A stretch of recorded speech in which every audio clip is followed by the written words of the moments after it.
Hello my wasabis, this is Jirbie from Couchwasabi. In today's video, I will be sharing with you my favorites for the entire month of October. So if this is something that you would want to see, please keep watching.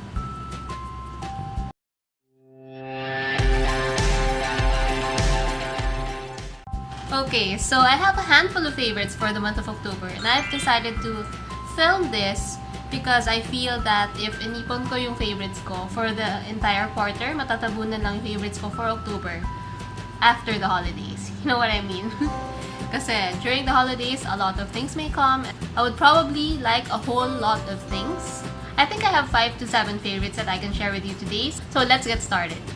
Okay, I'm sure you've noticed this in a lot of my posts for October.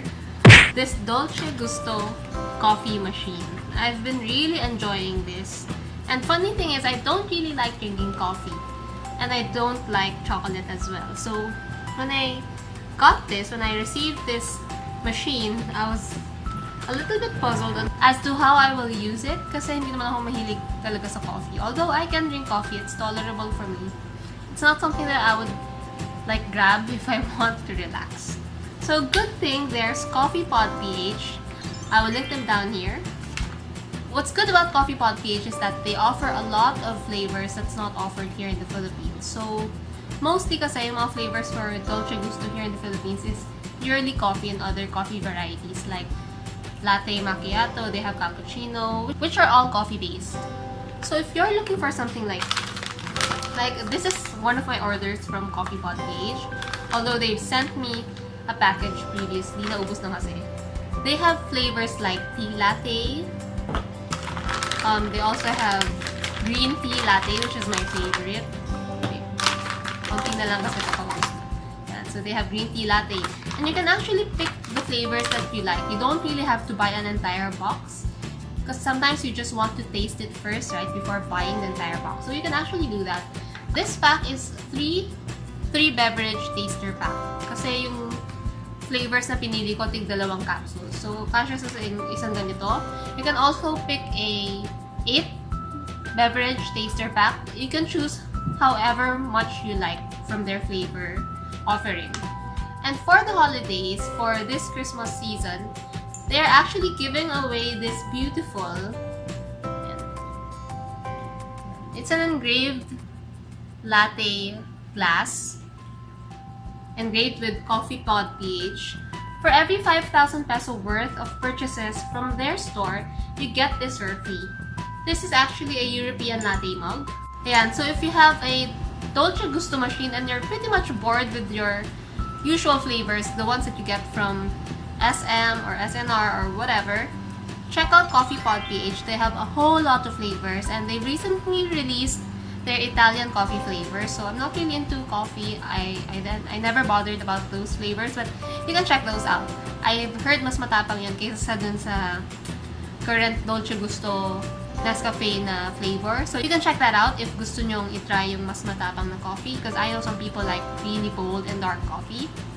But if you're like me who's looking for other flavors aside from coffee for your Dolce Gusto machine, you can check them out, CoffeePodPh on Instagram, and for 5,000 worth of purchases, you get this.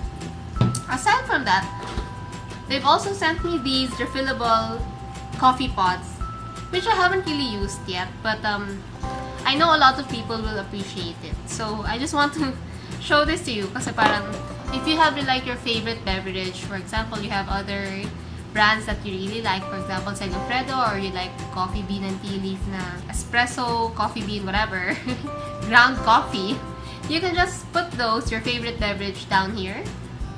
And it's very cheap. They're selling these for only less than 100 pesos. So, to get the most out of your Dolce Gusto machine, you can purchase these.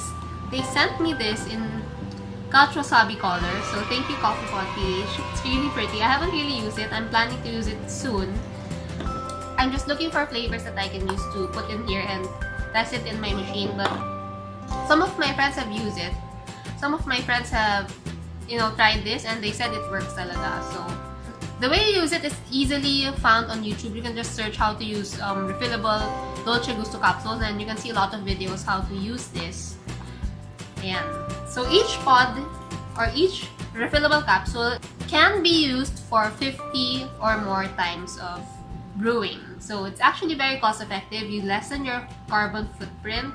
If you have your favorite beverage na hindi pa siya naka-capsule form, you can use this and enjoy your favorite beverage. Okay, so for beauty, I've been really loving this Paula's Choice Skin Perfecting BHA liquid with salicylic acid. There you go. So I've been really enjoying this kasi I really like the micro-peeling effect that it does on my skin every time I wake up the next morning. And as you may know, I've suffered from allergies in the past 2 months and I've had a little scar here. I've actually tried doing derma rolling once. Hindi ko pa siya nasundan. And even after the first session and after using this, I've seen na naglighten na yung scar ko here. It's so much less noticeable than how it was before.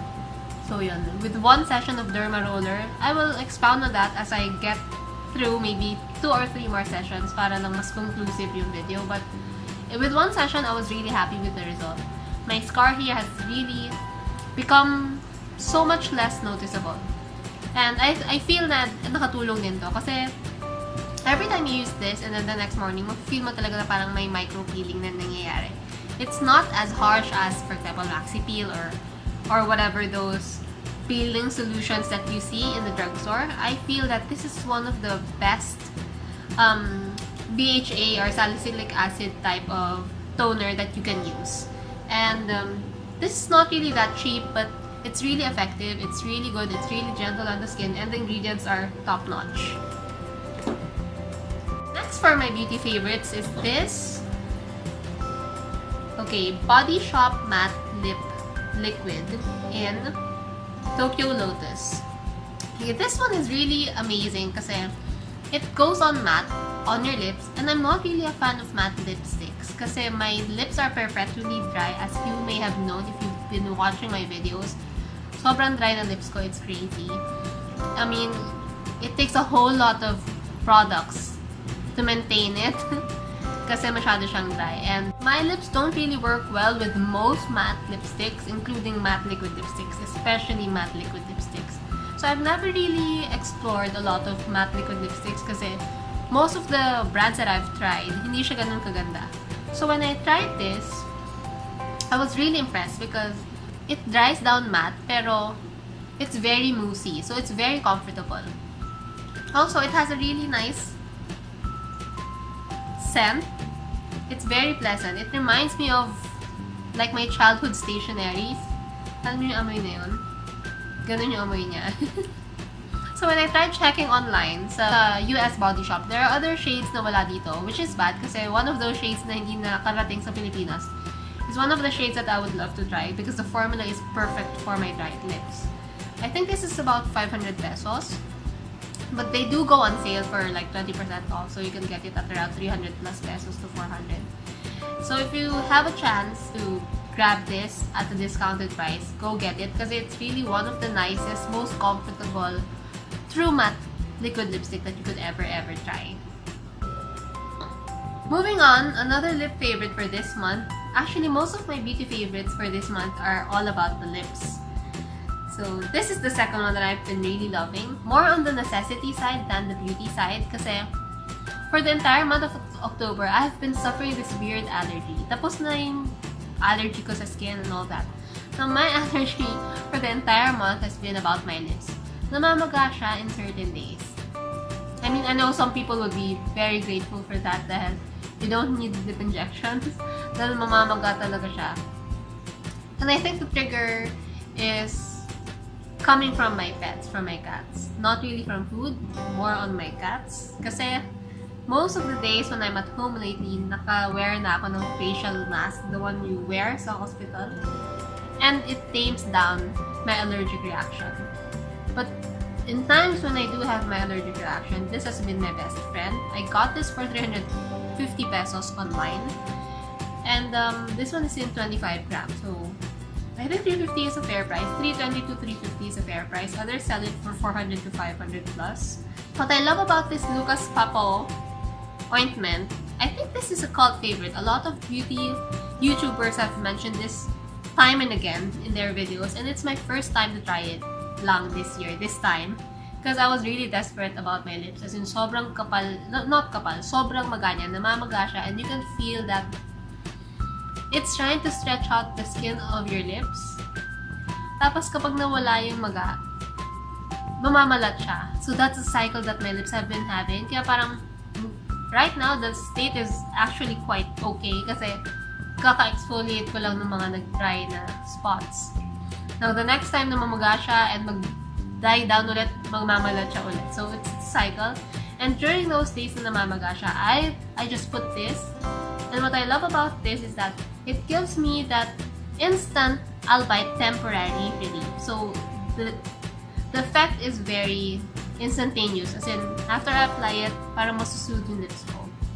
Although it's not permanent, it's very temporary kasi after a couple of hours, you will feel the need to reapply again. And I just reapply. Anyway, this is a big tube and I have heard this 25-gram tube can last you for like years or a year at least. And at 350 pesos, it's very cheap compared to the lip balms that I've bought previously. Yung Nooks, yung Burt's Bees, it's about 300 to 400 pesos. So I think this is really cost effective. That's why I've been really loving this for this month. Okay, next beauty favorite is this Happy Skin Shut Up and Kiss Me Red Lip Liner in Heartthrob. Okay, so this was part of Papaw collection with Happy Skin. I got this kasi I felt that I need a red lip liner for the holidays, for the coming holidays, kasi wala pa akong red lip liner and I really wanted to sport red lipstick during the Christmas season. And I was really looking for a nice lip liner brand because I've tried other lip liners before na parang kabilis masira sa lips. Even in the slightest pressure, nasisira siya. Those kind of lip liners are really like a bummer to use. Diba? Pag nagmamadali ka, bigla siya mapuputol. It's such a bummer. And shout out to Vice Cosmetics for being that kind of lip liner. Every time you use it, just breaks. Sobrang walang... I mean, a lot of people really like Vice Cosmetics and okay, props to them because it's very cheap and packaging is good, but the lip liner is just so bad. It's a total waste of money. So, I searched for other lip liners. I've tried NYX before. I wasn't that happy kasi parang yung staying power niya sa lips ko hindi ganun ka-okay.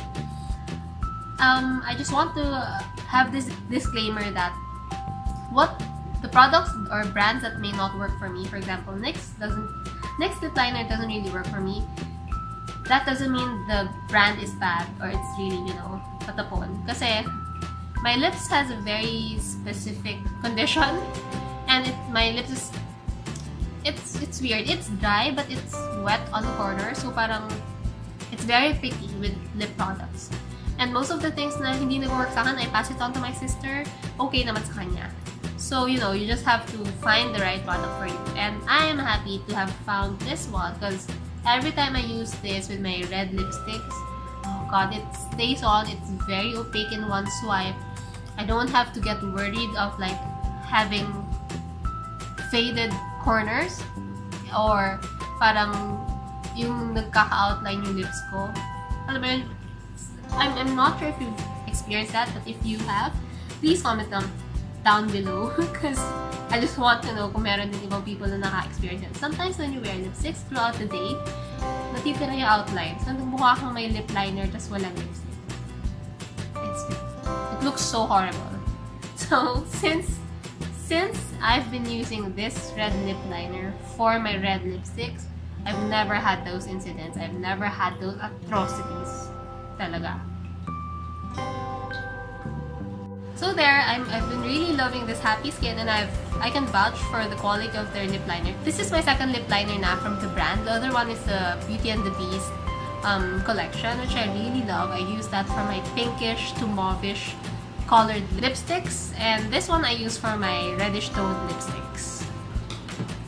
Next in my beauty favorite, and this has been my staple in most days of my October, it's actually the lip color that I'm wearing now, is this BLK Velvet Lip Cream in Sassy. So ito siya. I feel that this is my Lips But Better shade.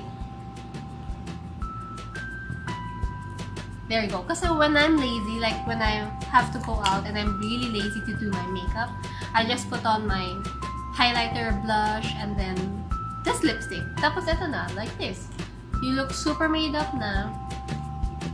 And what I love about this is the formula. The formula is really amazing. It's so moisturizing. It's super buttery. I personally love BLK's Velvet Lip Cream line more than their matte lipstick line just because my lips feel so much moisturized and well-conditioned, and I feel that my lips are happier with this Velvet Lip Cream line. Although I do like their matte lipstick line. Sometimes I just feel that some of the shades are dried or dried up looking on my lips. Again, most probably it's just my lips that's doing all the problem, but I'm really loving this. And this brand, this line, Velvet Lip Cream line, is the best. I mean, it's the best local brand that has ever touched my lips. Now that we're done with the beauty favorites, I would like to share my last favorite. So my last favorite is this Coffee Bean and Tea Leaf planner. Yeah, I know some of you guys have already had this kasi it's actually pretty easy to get. You only have to have 12 cups of coffee from Coffee Bean and you can actually get this na kaagad. As compared to Starbucks, you may have to finish a lot more cups before you get the planner. Coffee Bean just needs 12 cups. So it's easier to get. But what I love about this is that every page is very well thought of. I mean, you know, of course there are the coupons up here, but if you try to leaf through the pages, talagang pinag-isipan siya. And aside from that, I love the advocacy behind this planner. So Real Life Foundation supports people that aren't really that blessed financially. So they help support them with their education, with their livelihood, and a whole lot of other things to support their well-being. Also, I'm really holding on to this planner kasi this year, in June, I decided to launch a new business and I was really looking for a planner sa National Bookstore. And to my surprise, wala ng planner by June. And nung nagtanong ako sa cashier, sabi ba naman sa akin, kasi ma'am, it's the middle of the year now, we don't sell planners anymore. My point siya. So, I end up using an old planner, which is such a bummer kasi, you know, what's the point of using a planner kung hindi tama yung mga days niya, right? So, yeah, I'm pretty much happy to have this so that next year, I'm already armed with a planner that I can use for my business. I normally use hard copies for my notes with my business kasi mas nakikita ko siya and mas natatandaan ko siya. And if you're looking for a planner that would make sure that your money goes a long way, I mean, you know, help a lot of people and all that, go for CBTL's planner. It only takes 12 cups of coffee for you to be able to get this, and each planner supports an advocacy that's really meaningful, especially towards education, because as you may know, education is the foundation for a developing nation. Anyway guys, I guess that's all for today. If you've enjoyed watching this video, don't forget to hit thumbs up and subscribe to my channel. Don't forget to hit that notification bell button for you to be able to see my videos as soon as I upload them, and I'll see you in my next video. Bye!